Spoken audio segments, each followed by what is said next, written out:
So we are live now on YouTube, and with due permission of every one of you, I request Dr. Varuna Kharbanda, who is the host of the session, to please take over and start the session. Thank you. Namaskar. A very warm welcome to all the dignitaries, participants, speakers, authors, students, ladies and gentlemen, to this inaugural session of the conference on global economic order in the post-COVID-19 era, challenges, opportunities, and strategies on this Saturday morning of July 25th, 2020. मैं वरुणा खरबंदा आप सभी का तहे दिल से स्वागत करती हूँ. Before we move ahead, I would like to introduce you to our esteemed beloved college, Maharaja Agrasen Institute of Management Studies, also referred to as MAIMS. MAIMS was established in 2003 by Maharaja Agrasen Technical Education Society. This society comprises of a group of educationists, eminent industrialists, and people of high repute from different walks of life. Our institute has attained a distinct position in running premier programs like BBA, BCom Honors, BA Economics Honors, BA JMC, BA LLB, affiliated with Guru Gobind Singh Indraprastha University, Delhi, and was also granted ISO certification 9001-2015. We all today are living in aberrant circumstances where individuals, corporates, economies, they're experiencing sectoral shifts in their social and economic structures due to the onslaught of the COVID-19 pandemic. We are all experiencing uncustomary challenges, which calls for discussing the emerging problems, exchanging ideas, discussing solutions. This conference is one such stage which provides a platform for the academicians, thinkers, students to present and discuss their original research, views, outcomes pertaining to sectors and areas being affected by COVID-19. We have amongst us today many refined personalities. It is our privilege to have such eminent dignitaries. We give warm welcome to our guiding light, Shri Dr. Nand Kishore Garg ji, Founder Chair MAIMS and Vice Chancellor Maharaja Agrasen University, Baddi.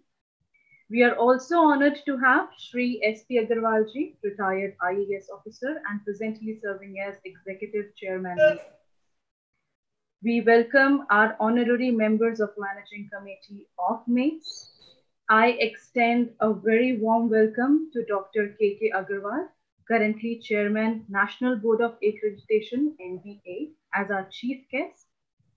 I also welcome Professor Dr. S.K. Garg, Director General MAIMS, Professor Dr. G.P. Govill, Advisor, Maharaja Agrasen Technical Education Society, Professor Dr. Ravi Kumar Gupta, Director MAIMS, Professor Dr. Neelam Sharma, Director MAIMS, Professor Dr. Vijay Kumar Khurana, Secretary IQAC MAIMS, Dr. Sanjay Kumar Mangla, convener of the conference, and all the advisor of MAIMS, faculties of sister institutions and other institutions in India and abroad, and dear students, welcome to the conference. I would now like to invite Professor Dr. S.K. Garg, Director General MAIMS, to welcome the audience. Dr. Garg joined MAIMS as DG in August 2019 after retirement from Deen Dayal Upadhyay College of Delhi University, where he served as principal for over 20 years. In 42 years of his teaching career, he has been a member of numerous committees of TU, UGC, and MHRD, including the National Knowledge Commission's working group, which designed the choice-based credit system in 2014. Sir has 16 research publications and many awards to his credits, including the Ambassador for Peace Award for the International Federation for World Peace. Please, sir, I invite you to motivate us with your views. Thank you, Varuna. Honorable Dr. Nand Kishore Ji Garg, Founder Chairman MAIMS and Chancellor Maharaja Agrasen University. Our chief guest, Professor K.K. Agarwal, founder, Vice Chancellor of Guru Gobind Singh Indraprastha University, of which MATE and MAIMS are part, and presently Chairman of National Board of Accreditation. Shri S.P. Agarwal, IAS and Executive Chairman of MATES. Professor G.P. Govil, Advisor MATES. Shri Rajneesh Gupta, Advisor MATES, Financial Advisor MATES. Professor Ravi Gupta, Conference Chair and Director MAIMS. Professor M.L. Goyal, Advisor. Professor Neelam Sharma, Advisor MATE. Dr. N.K. Kakkar, Advisor MATES. Dr. V.K. Khurana, Coordinator IQAC. Dr. Mangla, all members of the faculty, guests, and dear students. This COVID-19 happened so abruptly that the entire world was taken aback, taken completely by surprise. And recovery after this COVID-19 episode will take time. It's a problem for the entire world. For the education sector, the recovery in the education sector, we have already discussed. We had a 1 week long conference. Today's conference has a theme, Global Economic Order in the post-COVID-19 era, Challenges, Opportunities, and Strategies. Well, the challenges are enormous. The economy in the world is at the lowest ever and needs revival. The opportunities for India are enormous. The entire world has sentiments against China as of now, because everybody believes that it is China from where the origin of COVID has happened. And lots of people want to shift their manufacturing activity from China to elsewhere. Now, this is a big opportunity for India to have manufacturing activities in India, which will not only generate revenue, not only increase our GDP, but will also help us in increasing employment, which is a dire necessity as of now. Now, what should be the strategy? The strategy is that in order to attract manufacturers to have a base in India, and let's remember that India is not the only option for them. There are lots of others. So if India has to be a favorable option, then what we need is, one, labor-friendly, industry-friendly labor laws, a single window service where they do not have to face hassles, administrative hassles in establishing their industry, and the return of the labor from their hometowns to the place of their work. In fact, many other strategies would come out as an outcome of today's deliberations. It's a privilege for me to welcome you all to this one-day international conference, which I am sure will give some fruitful outcomes which can be utilized by the people who are responsible for economic revival. Of course, we are a small part of it, but the people who take decisions, they can be conveyed about the outcome of this conference. Once again, I welcome all the guests, especially our chief guest, Professor K.K. Agarwal, and I thank everyone for giving me this opportunity to address this August gathering. Thanks a lot. Namaskar. Thank you for your words, sir. You very truly said India has a great opportunity ahead of us if rightly utilized by proper labor laws, industrial-friendly labor laws. Thank you for your words. I now invite Dr. Sanjay Kumar Mangla, HOD Department of Economics and convener of the conference. Dr. Mangla carries 11 years of experience in both academic and policy research. He holds PhD degree in economics from Jamia Millia Islamia, Delhi. He has undertaken several funded projects on economics, e-commerce, and public policy. He has to his credit 14 research papers and journal of repute, 3 book chapters, 11 papers and conferences, 9 knowledge and discussion papers, and 5 opinion articles. He has also conducted several conferences and FTTs. His area of interest are regional inequalities, industrial productivity, trade and investment, and e-commerce. Over to you, sir.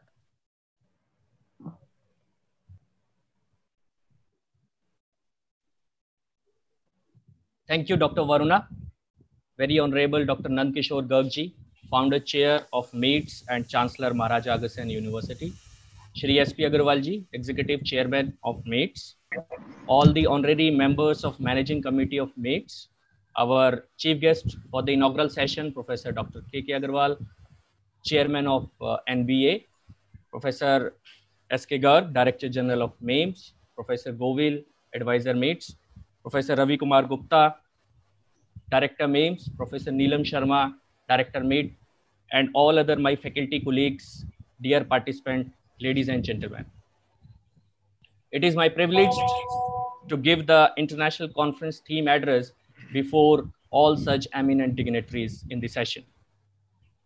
Maharaja Agassiz Institute of Management Studies, under the aegis of its visionary, generous, and most distinguished management, has undertaken this initiative of organizing one-day international conference on the very contemporary topic of today's time, global economic order in the post-COVID-19 era, challenges, opportunities, and strategies. As we see, the whole world is facing this new challenge, new problem, I think the worst of ever.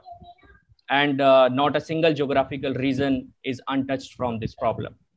So it's a matter of great pride for all of us at MAIMS to host this international conference in a world where everyone is witnessing a completely unimagined situation since the very beginning of this new year 2020.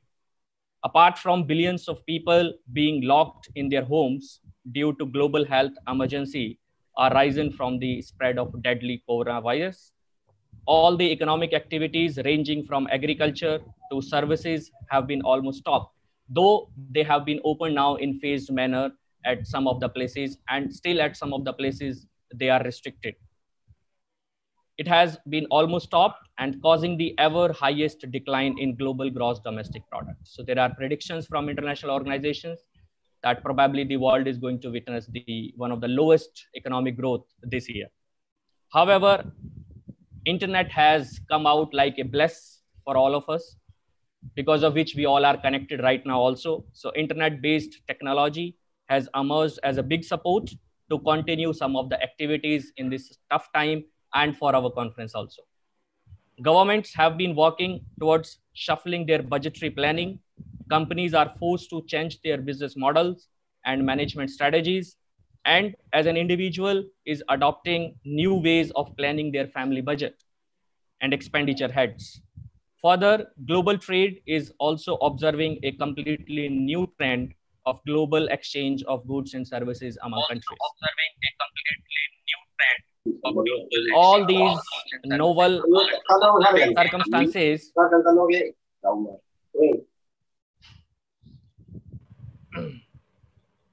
all these novel circumstances across the globe are certainly going to change the economics, commerce, and management of economic activities. It's a matter of pride that to share with you that all of in this whole conference, we have received approximately more than 500 registrations, which includes participants from other countries like Australia, Canada, Oman, and many others. About 220 research papers with almost 250 authors. In this international conference, we have participation from all different quarters of India. We have massive and diverse representation from academia, research sector, industrial, and training sectors. The present international conference comprises of 4 sessions. The one is introductory session, the inaugural session, which we are having right now. Then we have 2 technical sessions. And at the end, we have the valedictory session at 4:30 p.m. today. The international conference will provide a wider platform to academicians, researchers, industrialists, policymakers, and students to present and discuss their views and original research outcomes on various sectors and regions being affected from COVID-19, which will in turn generate a good guiding book to get our growth back. So this reminds me of one of the famous quote by John Clement: the store of wisdom does not consist of hard coins which keep their shape as they pass from hand to hand, but it consists of ideas and doctrines whose meanings change with the minds that entertain them.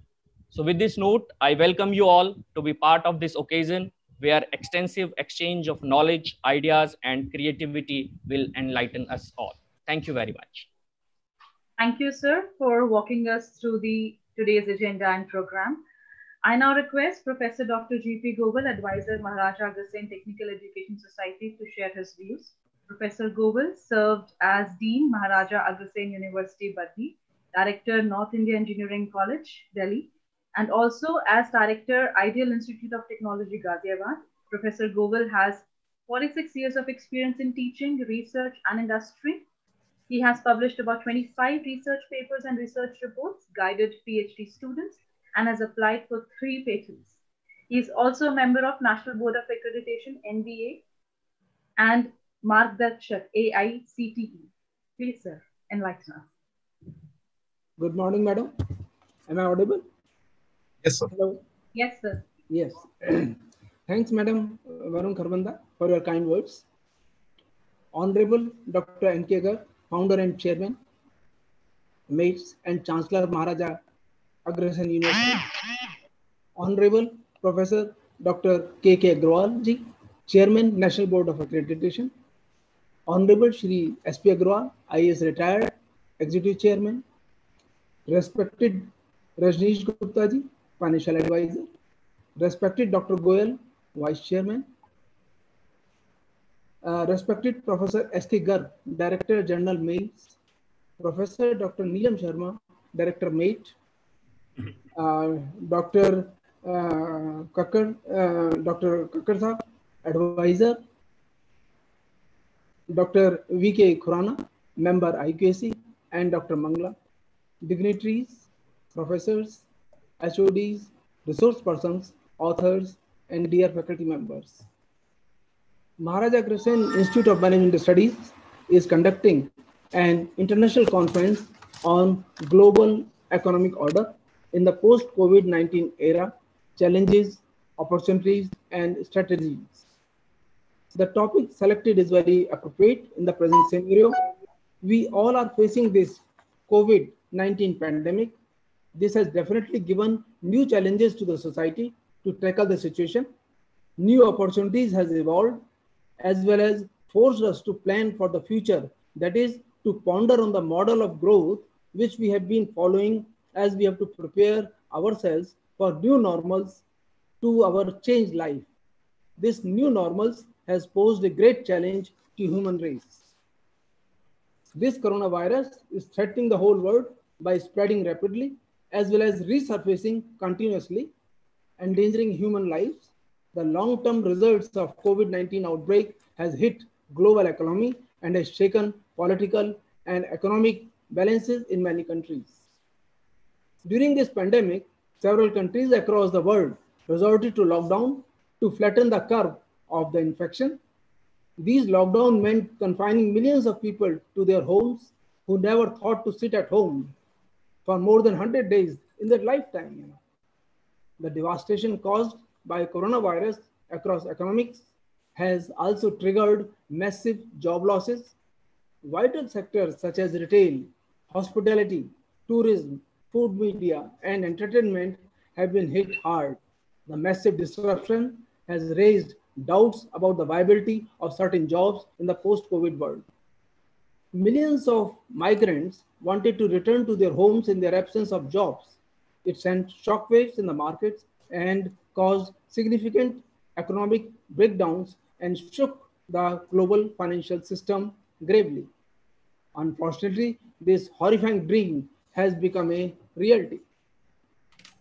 Where this corona pandemic has posed threats to humankind, it has also given new opportunities, that is, from predicting and modeling pandemic outbreaks to community by contact tracing, video conferencing, remote desktops, work from home almost overnight. Many services like telehealth care, online education, digital payment, etc. has increased at an alarming rate.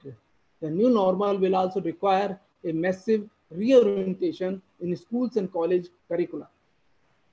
Technology is playing a crucial role in creating new sources of growth, boosting productivity, and helping workers and business to adjust to a new normal actually. Connectivity is a requisite for telework, so infrastructure is to be built as millions of people in India doesn't have access for internet connectivity, broadband connectivity, and people doesn't have mobile and laptop, etc. to meet this requirement of COVID. There was a news that parents sold cow to purchase the mobile for an online class for his son, which was studying in class 2 only. There is also an urgent need to adapt and reform education system and training workforce to reduce skills mismatches for a technology-enabled workplace. In fact, artificial intelligence will be integral to the future work. It will require comprehensive effort to reskill and upskill the present workforce.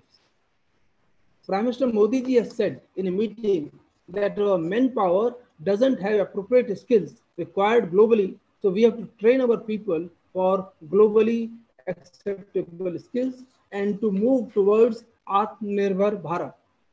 There is a need to implement walk to work culture, that is to create an infrastructure where jobs are available in the villages and districts where labor need not travel for distances in search of jobs. In this scenario, the relationship between employer and employee is likely to undergo some changes. In the words of Martin Luther King, all labor has dignity. The pandemic has also exposed the disconnect between corona warriors who are working in the field of healthcare, elder care, police, agriculture, and essential commodities and their precarious benefits and jobs security.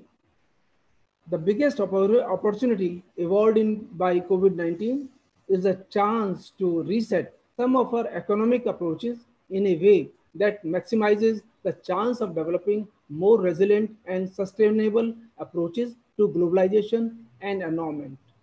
Innovations and adaptation are particularly important when dealing with global challenges that have threatened everyone. People should understand the difference between need and greed. This crisis is a test for our ingenuity, our capacity to shake rigid ways of thinking. The future is still ours to make. Through this situation, there has been thrust on all of us. We must collectively work toward resolving the problems exposed by the crisis. These challenges are significant and need to be addressed urgently. We will have to adapt to this new normal. In the end, I would like to say the deliberations and the papers presented and the discussions on this topic will be useful for all the participants. I would like to thank the dignitaries present over here, the managing committee members, the resource persons, authors, participants, and organizers for this international conference. Thanks. Thanks a lot. God bless all of us. Thank you. Thank you for the words. Very rightly said. We need to do complete overhaul to get to the new normal and explore the little opportunities presented in this pandemic. It is now time to hear the inspiring words of our chief guest, Professor Dr. K.K. Agarwal, Chairman, National Board of Accreditation. Professor Agarwal boasts of a distinguished career. He was associated with NIT Kurukshetra for 27 years. Then he served as Pro-Vice Chancellor GJU, Hisar, for a period of 3 years, and then as Founder Vice Chancellor of GGS Indraprastha University, Delhi, for a period of 10 years. He has been President of the Institution of Electronics and Telecommunication Engineering, IETE, for the period 2002-2004, President Computer Science Society of India from 2007-2009, and President of Southeast Asia Regional Computer Confederation from 2008-10. He was also decorated with Lifetime Achievement Award by IETE and also by Computer Society of India. Presently, he is serving as chairman NBA. Professor Agarwal has over 400 research publications in reputed national and international journals. Sir, I request you to please share your thoughts with us. Thank you, Varuna. Professor Dr. S.P. Agarwal, Executive Chairman, MAIMS. Professor Dr. S.K. Garg, Director General, MAIMS. Professor Dr. G.P. Govil, Advisor, MAIMS. Then Professor Dr. Ravi Gupta, Director, MAIMS. Professor Vijay Kumar, HOD Business Administration. Professor Dr. Sanjay Mangala, Head Department of Economics, and the compeer Dr. Varuna Kharbanda. It's a pleasure for me always to be in this campus. And I see Professor M.L. Goel here, who contributed quite a bit to the formation of engineering college particularly.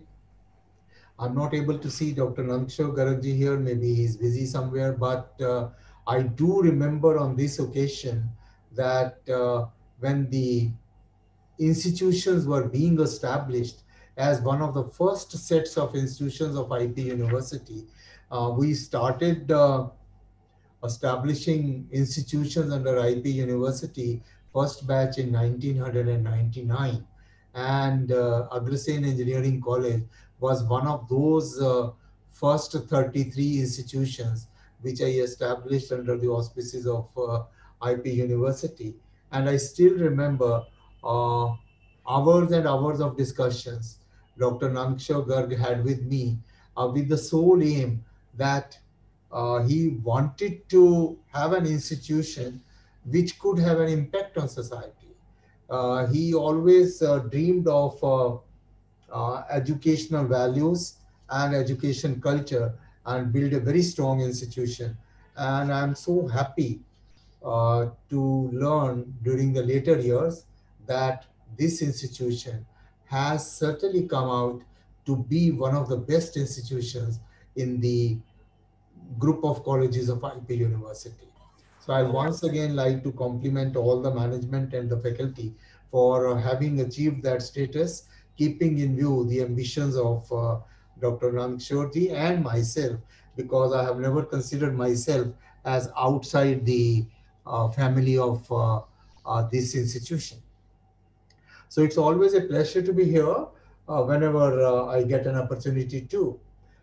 This particular conference for which I'm here today is a great opportunity for the institution to come forward to talk about global economic order in the post-COVID-19 era, challenges, opportunities, and strategies.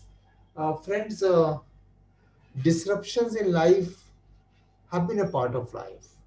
I mean, you don't have a sea in which there are no waves. So disruptions would always be there. And when people talk about disruptions, disruptions can be of many dimensions. For example, I know in education, in education domain, people did call printing press as a disruption. They said now when the books will be printed, students will not listen to the teachers. And to some extent, it might be right. So it was a disruption because before the printed books, students had no other option but to listen to the teacher so attentively because everything depended on that. Similarly, when electricity came, it was called a great disruption. And it was a great disruption. Life changed. Life was very different before electricity. Most of us can never imagine that. But just 10 years before, when some villages were still not getting electricity, one can find out what was the life there. So electricity was a disruption. Computers was a disruption. When I remember when we started using computers, a computer which is much less powerful than the computer in your mobile was occupying a room which is of the size of your auditorium. So that is the kind of a disruption which has happened. So what I am trying to tell you is disruptions is a way of life. There is no life without disruption. And if you look to any natural phenomena, it never follows a linear relationship, whether going up or down. You always have ups and downs. Even if you take a flight, the plane does not take this path. It goes like this, then comes down, then again goes like this, and so on and so forth. So disruptions is a part of phenomena of life, and everything, according to me, can happen, truly happen, only if it follows the natural flow of things. And natural flow of things is to be prepared for disruptions to some extent, whatever. Unfortunately, this COVID disruption has been of such a severe magnitude that none of us were ever prepared for it. And this is probably I think the strongest disruption of this century. None of us living today have seen a disruption of this magnitude, which has impacted the whole world, and whole world so badly. And India is obviously one of them. So this kind of disruption, when it comes, obviously life after the disruption cannot be what it was before the disruption. Whether we talk of economy, whether we talk of education, whether we talk of transport, whether we talk of many, many other things, life after such a large disruption will be different than what it was, and we all have to be prepared for it. And you are discussing today in MAIMS this conference on global economic order. So I'll have to probably take you, and as some of the earlier speakers told, that you have got a very good response to this conference. You have many research papers and a participation from almost all states of the country, and including some from abroad. So it's a great opportunity for the institution, own faculty, students, and everyone else to have a view of different kinds of thought processes and see where we'll end up with. So far, we are not even clear what will be the new normal. We are not even clear when will we be able to start calling it our normal. If I talk about educational institutions, no power on earth still can say that you will be able to open fully on this date. It's impossible to tell that. People may keep on saying that the decisions are being changed, this is being done, but the point is, a disruption is a disruption. How can you predict the things? And I read a beautiful quote: if you can know the uncertainty in your knowledge, then you can be knowledgeable.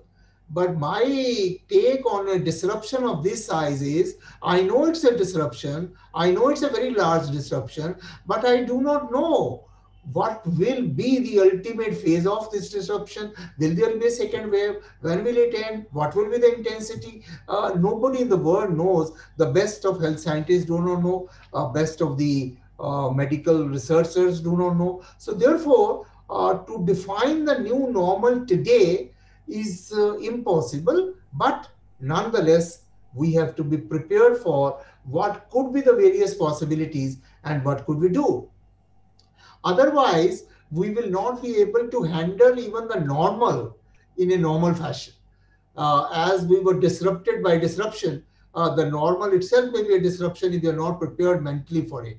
And therefore, these conferences are an opportunity which prepare us to face the normal when it comes to whatever is the new normal, which we call it, which all of us are sure will be different than the previous. What will it be exactly? All of us are blind to some extent.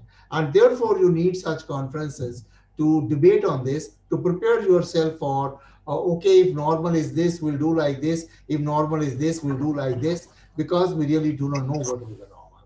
I was looking at the themes of your conference, and I was so happy to see that you are trying to debate public policy for inclusive development of village, town, metropolitan cities. You are trying to debate retailing and marketing during global crisis. You are trying to debate fake news, how to handle it. You are trying to debate legal regulations, cyber crime during this period, and you are trying to debate growth of health sector. So you are trying to debate lots of issues in this one-day conference. How much you are able to, I'm not sure, but maybe a few more conferences have to follow to take us to some logical conclusions. Friends, if you talk about the universities or higher education institutions like yours, word over earlier, they were these were the places where ideas used to originate, and we used to tell the world as to how to go about it. According to me, it's a bit unfortunate now that industry is required to tell us what to teach. I mean, there was a time which I loved where industries used to ask the universities, sir, what should we try to manufacture for future? So so that's a bad reflection on our universities and institutions, that we put ourselves behind the industry. We should not have done that. But anyway, now, as has been told by Dr. Garg, and the economy of the world, entire world, I mean, this is one pandemic which has affected so large numbers. I mean, because the earlier pandemic, 1600 plague or something, they impacted quite a lot according to that scale. But the scale has changed so much. The number of people which are affected today is more than the total population at that time. And therefore, the impact is very severe of this pandemic, and it has taken almost every country of the world in its fold. And the economy of every country is disturbed. Everybody is talking about what will happen to the GDP of their countries. And everybody is very sure that it's going to be negative rate of growth. But how much negative is again anybody's guess. As far as India is concerned, people even predict absolute negative. But the rate of growth will be negative for the whole world. That is a fact which cannot be denied in view of this extraordinary situation. Friends, having said that, what I will try to say is, if you look at the total scenario, you will look at a few things. Some industries are hit very hard.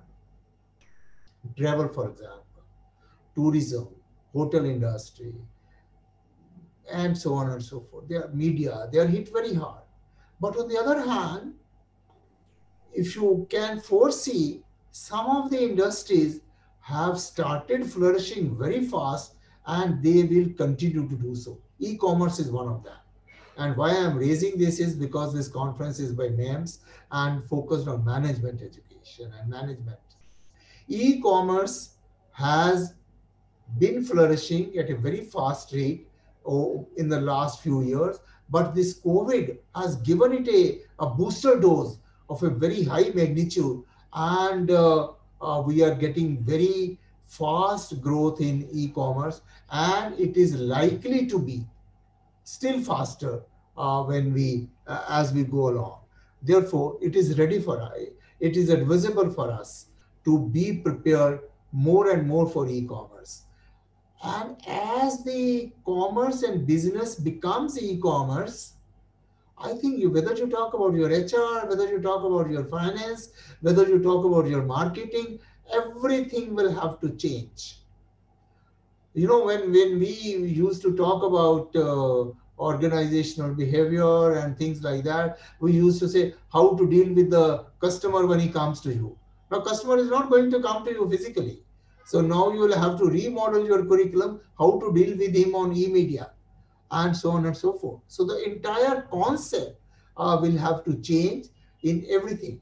And I remember computers, when automation started first, banking was one of the first sectors where we got the maximum resistance from. There were so many strikes in the banks in this country that we will not allow computers to come, and so on and so forth. And now banking is the sector which is most heavily dependent upon computers. As a matter of fact, if you go to the bank, they are not in a position to entertain you if their computer is not working. They say, sir, we can't do anything, system is down. So we have become so heavily dependent on the computer from that sector, which was totally opposed to the computers. So that is disruption. That is how the normal becomes new normal.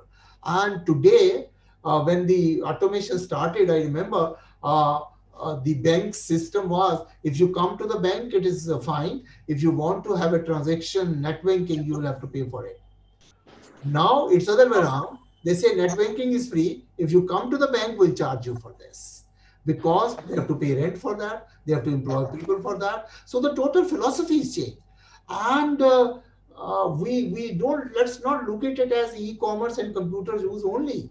I read an analysis, when you go to the bank for a transaction, any transaction, even if you deposit some money, withdraw some money, average cost is of the order of 50 rupees. So imagine a person who goes to the bank to withdraw 50 rupees has an additional cost to the bank for 50 rupees. So, and when you go to the ATM, this reduces to about 20 rupees. When you do net banking, it is just about 2 rupees. So how much money we are saving in the process using e-commerce is a matter of ultimately a very judicious calculation, and ultimately this benefit goes to the society. So when I talk about e-commerce, which will flourish very fast, it will not be only psychology of e-commerce, it is a necessity of e-commerce.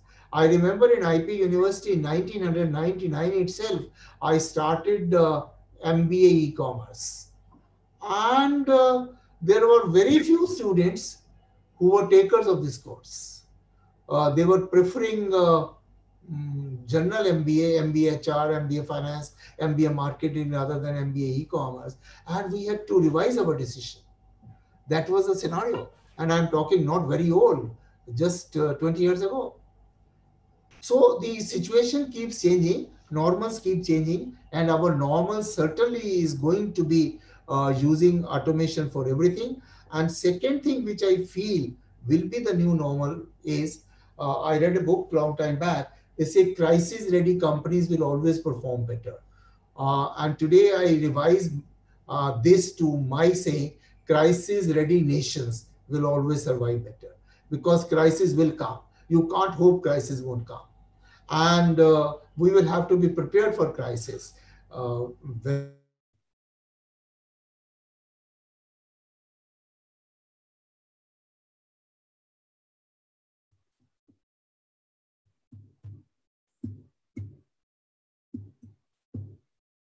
Sustainability Development Goals by UNESCO.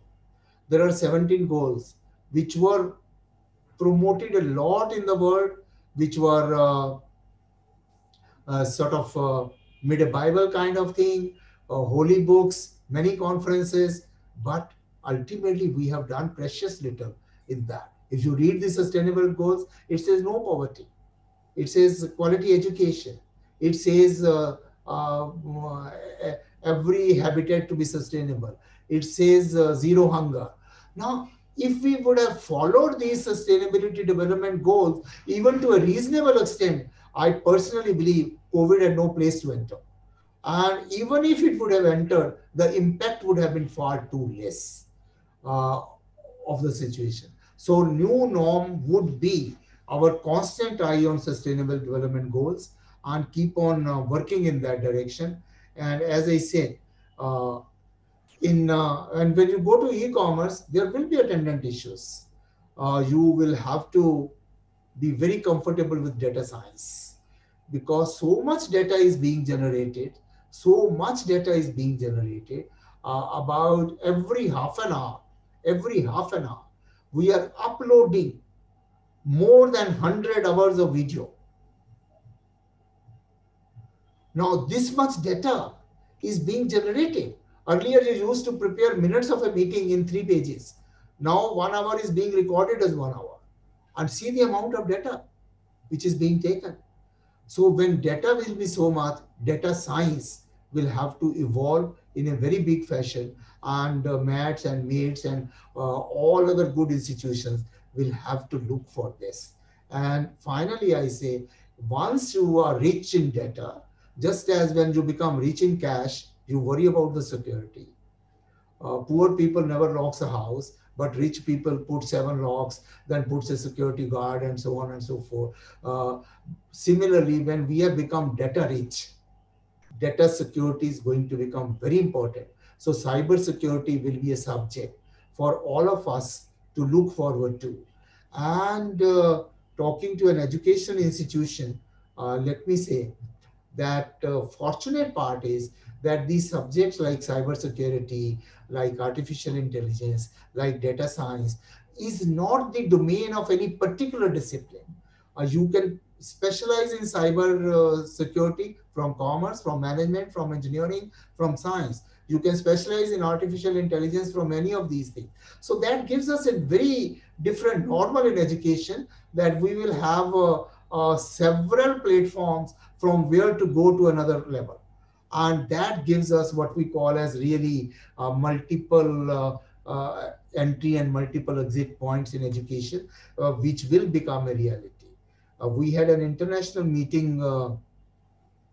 last month where our Washington Accord, as a member of National Board of Accreditation, was discussed. And whole world is saying now that every engineering graduate will have to learn 3 attributes, that is creativity, innovation, and sustainability development goals. And we will have to practice that. And finally, friends, when you go to post-normal COVID scenario, as India, let me tell you, we will not be able to do well by following Western countries. We will have to design and develop our own norms. We had built in sustainability in this country, and every village or a group of villages was sustainable. I don't say we have to go back to that model, but nonetheless, we have to worry about sustainability in smaller units. You have seen during the COVID, this large, probably the biggest chaos which we had was migration of labor. And that happened because our development became lopsided. Our development concentrated only in 20 cities in the whole country. Now that is not the model which is going to work. Instead of creating more Delhis and Bombays, might be you have to create more Jaipurs and Nagpurs and Bhopal. I mean, middle level towns will have to be developed better. Somebody rightly said, don't talk of smart cities only, talk about smart villages also. Villages also can be made smart, and they will be probably a better model for us. Instead of having one very large scale industry, maybe we can think of 20 medium scale industries, and so on and so forth. Somebody rightly told me that if you want to let small scale industries survive in the country, do not produce BTECs for us also. You are producing BTEC mechanical engineering, BTEC electrical engineering, BTEC civil engineering. I have a small scale industry. I can't employ 4 of these, but I need an engineer. So give me a BTEC general engineer who knows something of electrical, something of mechanical, something of civil. So maybe that's a product which will be needed in the near future, where people know generalities than specialty, and future audience belongs to a group of professionals who are very good in several subjects and have very great depth of some subject. You cannot say I'm good in this, but not in anything else. That will not serve the purpose. And finally, this country will have to decide that we will have to spend money on space research, but we will also have to spend money on agricultural research. We cannot do without that. I was very happy when I read when America is working on autonomous cars. A school dropout in Bangalore worked on autonomous tractors. I think that is the kind of approach which we need. Let America work on autonomous cars. We'll take them when we need to, but let our people work on autonomous tractors, make the farming easy. Even if you are able to make the farmer's life little better, little more rich, I think this country will have much better dividends. And that is what all of you, being management graduates, which I am not, will have to attend to. And I thank you all for giving me this opportunity to share some of my thoughts with you, and wish your conference all the very best during the day. Thanks a lot. Thank you, sir, for sharing your views. Very rightly said that it is just disruptions of life, and we have to find out our own new normal, define it by exploring various possibilities of the possible future.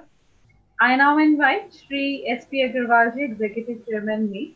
Shri S.P. Agarwalji is retired IAS officer. During his career spanning over 35 years in IAS, Shri Agarwal has served with distinction in almost all positions in Government of Delhi, its associated bodies, Government of India, and also headed remote union territories outside Delhi.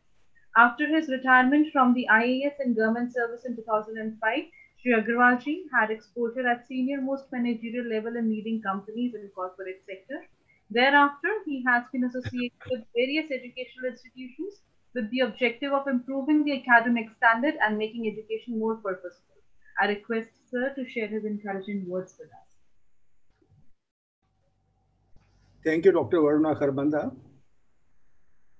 Professor K.K. Agarwal, Chairman, National Board of Accreditation and Chief Guest of MAIMS International Conference on Global Economic Order in the post-COVID-19 era, Challenges, Opportunities and Strategies, Professor V.K. Khurana, HOD and Secretary IQAC, Professor S.K. Garg, DG MAIMS, Professor Ravi Gupta, Director MAIMS, Professor G.P. Govil, Advisor MAIMS, Professor M.L. Goyal, Vice Chairman, Academic of MAIMS, Shri Rajneesh Gupta, Secretary MAIMS, Dr. Neelam Sharma, Director MAIT MAIT, Dr. Sanjay Kumar Mangla, Convener of the conference, Dr. Varuna Kharbanda, Assistant Professor, distinguished faculty of MAIMS, and participants in today's conference. Today's conference, obviously, is extremely timely and relevant. We are passing through a very unusual period. Such a challenge to human lives and economy was last seen during the period of the Spanish flu in 1919 to 1920, when the loss of human lives was colossal, not only globally, but even in India, over 1 crore people had died. The economy, already ravaged by First World War, received such a jolt that in a couple of years, the world economy was faced with the most severe economic depression. COVID-19 has been playing havoc, and it still continues. Globally, 15.3 million people have already been infected by the pandemic, and the death toll is more than 7 lakhs. In India also, about 13 lakh positive cases have been there, while more than 30,000 persons have already died. It is growing by the day. Even with inadequate testing in many states of the country, a stage has been reached where the cases are increasing by about 50,000 a day, and every day we are having about 750 deaths. On the health front, a huge challenge is posed of augmenting the health infrastructure in a time-bound manner to augment the testing as well as treatment facilities. Research and clinical trials for drug and vaccine for the virus are other issues for which the whole world, including India, is seized. On the economic front, the damage is even more colossal all over the world. While first quarter data in respect of India is not yet out, Ministry of Trade and Industry Singapore has announced that during the period April to June 2020, Singapore's economy plunged into recession with GDP declining by an annualized 41.2% from previous 3 months. The reasons assigned by them are extended lockdown and plunge in global trade. The former decimated the retail spending, while due to the later, export-reliant manufacturing industry has been hard hit. Singapore's GDP data provides a window on how deep a recession other Asian countries are likely to suffer. In India, we cannot be an exception. It is already estimated by global agencies as well as the rating agencies that our GDP might contract this year by 6 to 7%. Various rating agencies have already lowered India's sovereign rating. We have to guard against it not becoming even lower, because then it will come in the category of a junk rating. In India, the lockdown was the longest and most strictly enforced. This led to double whammy. On the one hand, production in industry stopped. All other economic activities also came to a grinding halt. Huge movement of labor from urban centers to the villages took place. Estimates are that as many people moved back and forth as at the time of partition of India with whatever means could be available to them. Millions of people, both blue-collared as well as white-collared, have lost their jobs. Unemployment level is estimated at 27.2%, which means crores of people have been rendered jobless.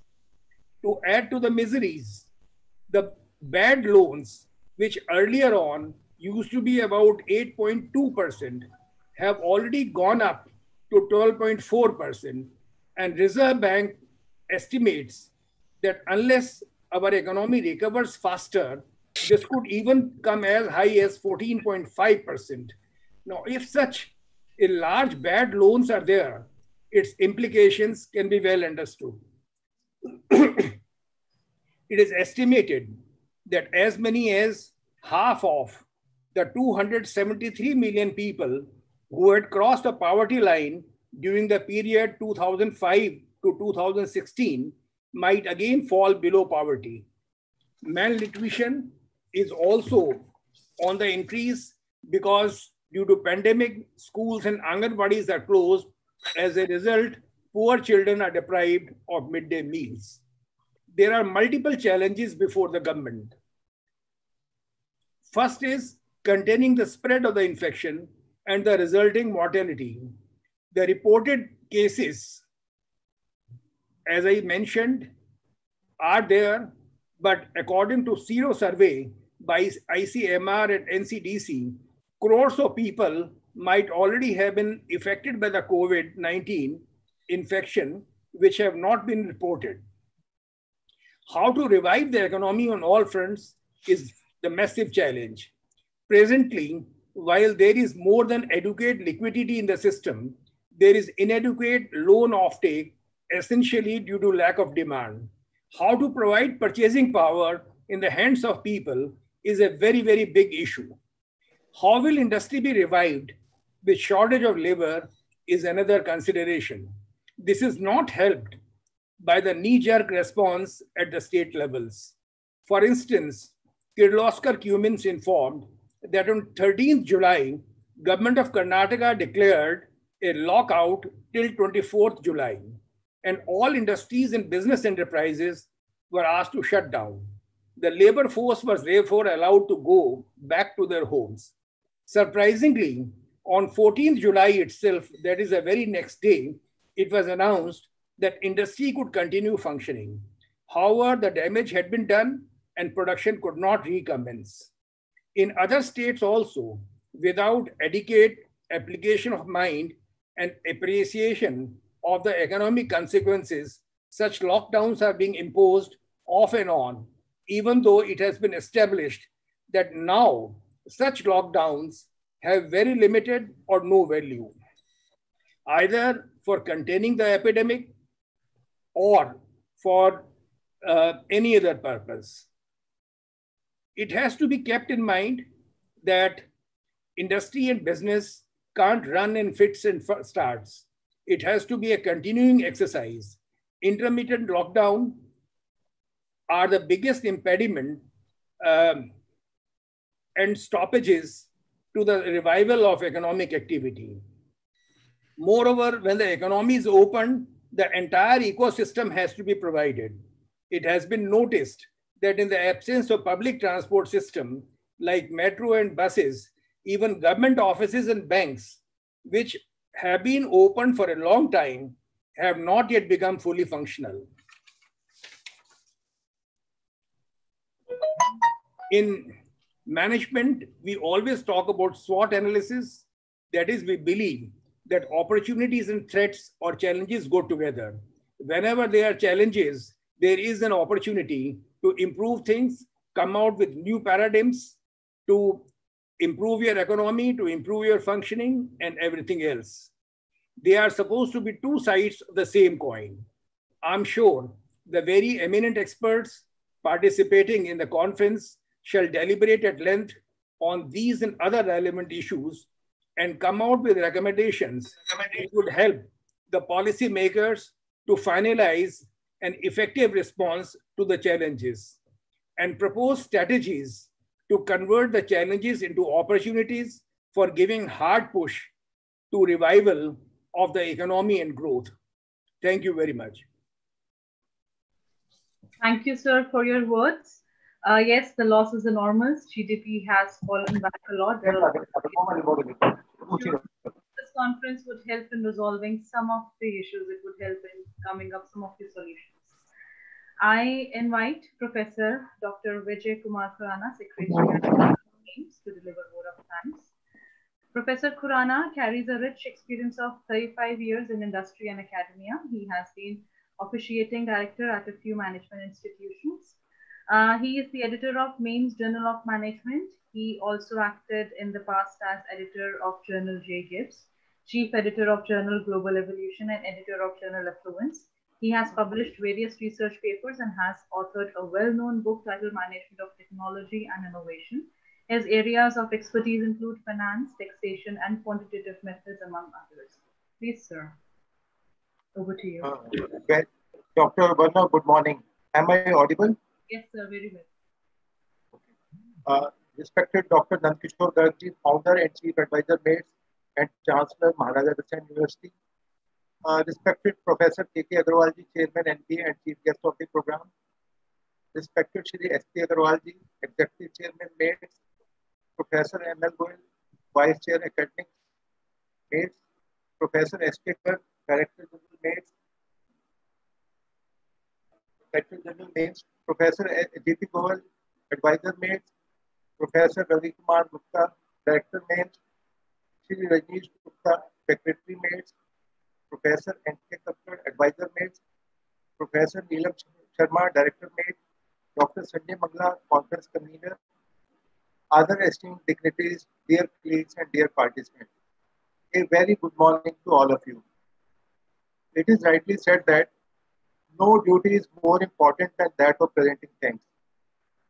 It is a matter of great privilege for me to be here before this August gathering today to present a vote of thanks for the inaugural session of our international conference on global economic order in the post-COVID-19 era, challenges, opportunities, and strategies.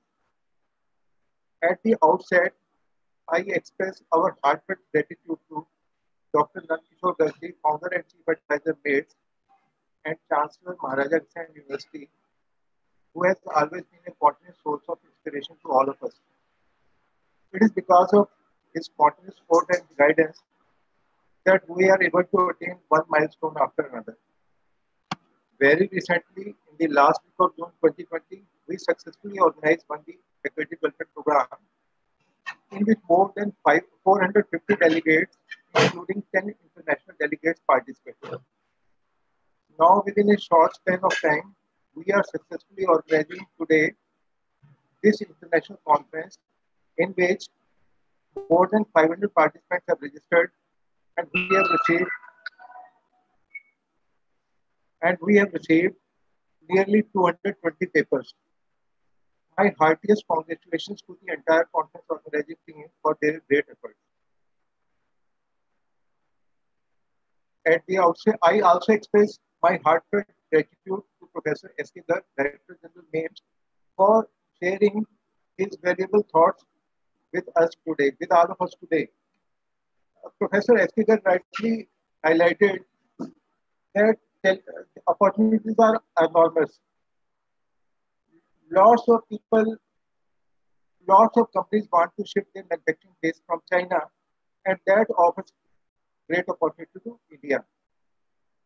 I also express my sincere thanks to Professor Dr. G.P. Govil, advisor MAIMS, who has always been a source of support and guidance to all of us. Professor Govil rightly highlighted that COVID-19 has brought new normal. Lockdown has caused people to be confined to their houses. This has put great negative impact on the economy, but it has brought in major digital change also. Thus, new normal has brought new opportunities also. Myself and the entire MAIMS fraternity is highly grateful to the respected Professor K.K. Agarwalji, Chairman NPA and Chief Guest, for sparing his valuable time from his busy schedule and sharing his words of wisdom with all of us. Professor K.K. Agarwal sir has rightly highlighted, disruptions are part of life. There is no sea without waves. And again, disruptions can be of different orders and magnitudes. So disruptions bring in threats and opportunities also. And COVID disruption is one of the strongest disruptions that mankind has faced, and it has caught us off the guard. So it has been major change in the life also. So we need to gear up to face the new normal. Thereafter, we also express our sincere gratitude to respected Shri S.K. Agarwalji, Executive Chairman MAIMS, for his benign presence amongst us today. Shri S.K. Agarwal sir highlighted that such crisis was last seen during Spanish flu. Like Spanish flu, COVID-19 has affected all aspects of the life. For the quarter ending April to June, Singapore has already announced a decline in GDP by 49%. So India cannot be an exception to whatever is happening around the globe. Many rating agencies have already predicted that Indian GDP is likely to decline by 6 to 7%. So because of this massive effect of COVID, poverty, malnutrition are increasing day by day. So we need to gear up to the emerging challenges. Last but not the least, I express our special thanks to our Director Professor Ravi Kumar Gupta ji and conference organizing team for their dedicated efforts for making this conference a huge success. Technical sessions will begin shortly. Technical session 1 will be chaired by Dr. Mohammad Razif Jamaluddin, who is a renowned faculty of Hotel and Tourism Management, University of Technology of Mara, Malaysia. He will be joined by co-chair Dr. Gupta Sarkar, who is Associate Professor, Faculty of Law, Jamia Millia Islamia, New Delhi. Technical session 2 will be chaired by Professor Dr. S.L. Gupta, Professor and Dean Walgett College of Applied Science, Muscat, Oman. He will be joined by co-chair Dr. Ushi Sharma, Associate Professor, Department of Commerce, Delhi School of Economics, University of Delhi. We are sure that deliberations of the conference will be a enriching experience for all the participants. I would like to wind up by using the quote from William Shakespeare. He says, I can make no other submission. I can make no other submission, but thanks and ever thanks. My thanks to all the dignitaries, entire MAIMS team, and participants for making this conference highly successful. Thank you very much. Have a great day. And thank you all. Over to Dr. Mangla, Dr. Varuna. Thank you, sir. In the end, I would like to invite Professor Dr. Ravi Kumar Gupta, Director of MAIMS. Professor Gupta has over 25 years of experience, including teaching and administrative assignments. He has taken keen interest in academics and research activities. He has guided research to 15 MPhil and 4 PhD research scholars, and 6 more are presently registered with him in various other universities. He has published over 90 papers in journals of national and international repute and has edited 6 books in the areas of management and commerce.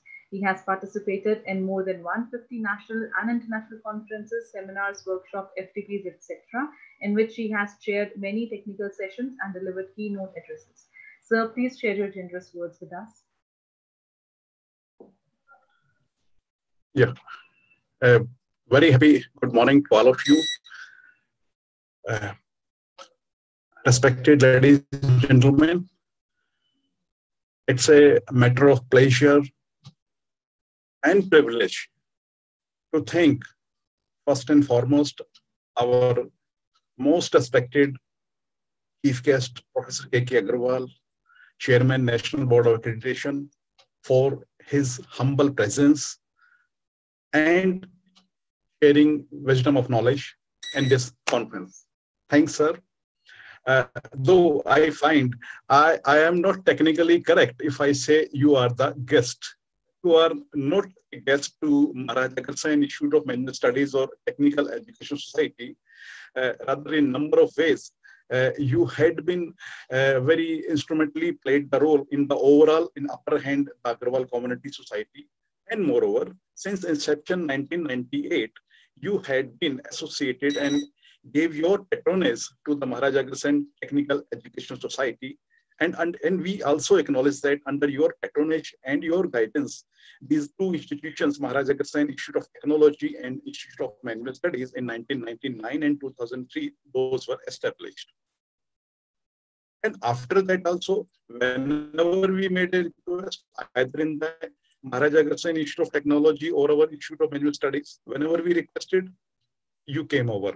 So this is virtually you are present with us, but all the times you came physically to give your blessings with your humble presence and sharing your wisdom of knowledge. Sir, I am really a fan of your wisdom, the knowledge of wisdom. It is always very delightful and wonderful to listen to you. At this time also, I would have felt with your presence, your humble presence, physically with all of us. But since this is the era of COVID-19 era, we are assembled, but still we are assembled in an electronic platform. But still, we are feeling your presence and we are having your blessings. So a heartiest thanks from me, from the whole family of fraternity of Maharaja Agrawal Institute of Management Studies and also Technical Education Society, and also from our founder, chairman, all the managing committee. Thanks a lot, sir. Thanks a lot for humble presence. So I will convey your message to our founder chair, Dr. Nandkishore Garg also, since you conveyed your message. After that, sir, Dr. Nandkishore Garg, who is the founder chair, always he has our blessings with us, and it is his vision that we are a part of that, and we are working in accordance with the visions and his blessings. Shri S.P. Agarwal, to that, sir, my heartiest thanks to you for your humble presence and sharing wisdom of knowledge. Shri S.P. Agarwal ji is the executive chairman of our Maharaja Agrawal Technical Education Society. I also would like to convey my thanks to the respected Professor M.L. Goyal ji, Vice Chairman Academics, MAIMS, for his humble presence. Secretary Shri Rajneesh Gupta, Secretary MAIMS. Director Maharaja Agrawal Institute of Technology, Professor Neelam Sharma, from her, we always get a lot of cooperation and guidance all the times. Professor N.K. Kakkad, advisor mates, and also who had been the founder director of our Maharaja Agrawal Institute of Management Studies, is also here on this electronic platform. So thank you, sir, for your humble presence. It is Director General, MAIMS, Professor S.K. Garg. I am short of words if I say only thank you. It is his direction and patronage and vision. Always I get it from him, and all the times he say, okay, do it, Ravi, it's okay. It's always, all the times, motivation I get it from him, and for his guidance, due to his guidance only, we have been able with organizing this international conference. Well, sir, it is well said, well begun is half done. So this inaugural session, I find all of you would agree with me, it's a success, and it has been success due to the humble presence of all of you. I would like to also convey my thanks to advisor mates, Professor G.P. Govil, for his presence. After that, I find in the inaugural session, Professor Muhammad Raizada Jamaluddin, who is a faculty and head of tourism department from Malaysia, who would be chairing the session, technical one session, just within a couple of minutes. He has also joined in this inaugural session on our request.